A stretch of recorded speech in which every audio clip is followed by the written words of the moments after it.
Bienvenue à toutes et à tous dans cette nouvelle édition d'Information. Toute l'actualité de la région, c'est tout de suite, on va découvrir ça dans ce flash de 7 minutes. Et vous savez, dans l'actualité, cette phrase, traverser la rue pour trouver un emploi, les mots d'Emmanuel Macron qui ont fait le buzz, qui est aujourd'hui repris un peu partout. Alors pour en revenir au contexte de cette phrase, le président de la République disait à un jeune formé dans l'horticulture que s'il cherchait du travail, il y en avait dans le monde de la restauration. Alors, plusieurs questions. Y a-t-il autant de travail disponible en hôtellerie-restauration dans notre région? Et est-ce que ces emplois sont ouverts à tous, même à ceux qui n'ont aucune formation dans le secteur? Xavier Silly a traversé une rue de Lille pour rencontrer Augustin Marot et lui poser ces quelques questions. Et selon le co-gérant du club Marot, oui, il y a des emplois, mais plusieurs conditions. D'abord, il faut choisir ce métier de serveur car il comprend de nombreuses contraintes, notamment à cause des horaires et des salaires bas pour commencer. Le candidat doit aussi avoir un savoir-être en termes de relationnel qui n'est pas donné à tout le monde. Écoutez les explications d'Augustin Marot au micro de Xavier Silly. Si demain un jeune horticulteur vient, on va voir ses compétences, son attitude. Si ça se trouve, il aura il a forcément besoin de travailler. Et peut-être que ça lui plaira comme métier. Il faudra juste s'assurer que l'horticulteur sache faire quoi? Qu'il soit souriant, volontaire, ponctuel, présentable. Faut rentrer en interaction avec le client aussi. Enfin, je veux dire, c'est la première vitrine de nos métiers. Alors, nous, on aura beau faire tous les efforts du monde dans l'assiette, si derrière c'est mal, si ça se passe mal avec le serveur, ça marche pas. Et après la multiplication des actes de vandalisme perpétrés contre les boucheries, poissonneries et autres rôtisseries en France et surtout à Lille, 6 personnes ont donc été interpellées la semaine dernière. Une jeune femme de 21 ans sera jugée pour la dégradation de 3 commerces le 14 décembre prochain. Et des arrestations qui vont mener à une action demain samedi. Plusieurs collectifs de défense des animaux appellent à mener une action pacifique de justice. Certains artisans craignent des débordements de la part des manifestants antispécisme, d'où l'intention du syndicat des bouchers charcutiers traiteurs du Nord de recourir à une société de sécurité privée jusque dimanche pour éviter toute nouvelle dégradation. Xavier Silly s'est rendu dans l'un de ces commerces ayant déjà été attaqué par le passé. Il a rencontré Valérie Carrel, la responsable de cette boucherie située rue Escarmoise à Lille, pour parler des moyens qui vont être mis en place ce week-end. On l'écoute.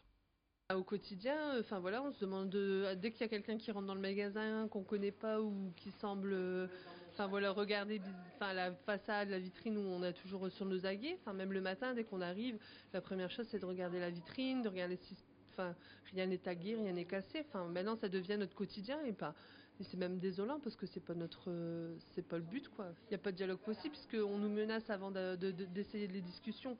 Donc maintenant l'avenir pour moi c'est d'essayer de faire notre travail correctement et puis d'essayer d'oublier tout ça et qu'ils nous laissent tranquilles tout simplement. Et puis dans un peu plus d'une semaine, nous arrivons déjà au mois d'octobre, un mois notamment marqué par l'opération Octobre Rose qui permet de lutter contre le cancer du sein. À cette occasion, je vous propose de découvrir le portrait de cette édition, celui de Maureen Govard, une nordiste de 51 ans touchée par cette maladie. Après 8 mois de traitement, elle lance son association Mon Bonnet Rose en mars dernier et en ce moment, elle récolte le plus possible de bonnets dans l'enseigne où elle travaille. Découvrez son portrait signé Idil Gunay. Bonjour, je suis Maureen. Pour mes 50 ans, on m'a diagnostiqué un cancer du sein. Après 6 chimiothérapies et 30 séances de radiothérapie, Maureen est aujourd'hui en voie de rémission. Son combat contre la maladie, elle a choisi de l'afficher sur les réseaux sociaux. Son but ? Parler de sa collecte de bonnets qu'elle met en place au sein de l'enseigne pour laquelle elle travaille depuis 5 ans, Electrodépôt.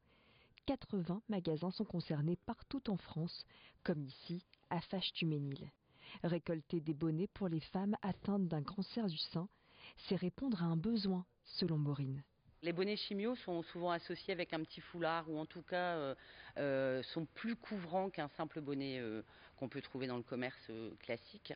Donc effectivement c'est un peu particulier. Maintenant tous les bonnets sont évidemment acceptés parce que chaque femme peut avoir des besoins différents et des envies différentes au moment de sa chauvitude.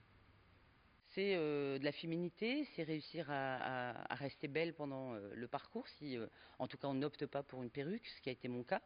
C'est également un bonnet nuit, parce que la nuit, bizarrement, décompose notre tête sur l'oreiller, c'est très très particulier, c'est très frais, c'est très désagréable. Donc voilà, c'est différents petits bonnets dont on a besoin. Et en même temps, de pouvoir le donner à la fin de notre parcours, c'est quelque chose de symbolique. Et de pouvoir dire, ben voilà, c'est terminé et j'aide une autre femme à pouvoir s'équiper. Pour organiser la collecte et la distribution en centre de soins, Maureen a créé l'association Mon Bonnet Rose, une initiative saluée au sein de son entreprise. D'installer ces boîtes à collecte, ça nous paraissait naturel de l'aider.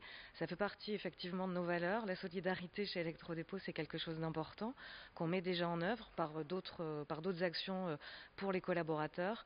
C'était dans la continuité simplement de la solidarité. Par le biais de son association, Maureen a encore de nombreux projets pour aider ces femmes au parcours similaire. C'est un mot qu'on utilise de temps à autre, c'est ce qui est la résilience, effectivement, essayer de tourner, ou en tout cas de rebondir de façon positive après une épreuve pareille. Bonnets, perruques ou foulards sont les bienvenus dans ces petites boîtes roses. Autant d'accessoires pour rester forte et belle face au cancer. Et puis on termine ce reportage en prenant la direction du centre Simulation Présage, un centre qui forme chaque année près de 5000 étudiants en médecine et professionnels de la santé dans la région.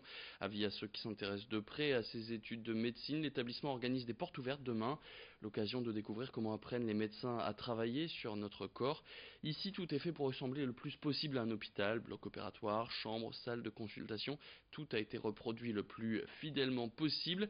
Les apprenants s'entraînent grâce à des mises en situation, jeux de rôle ou reconstitutions filmées.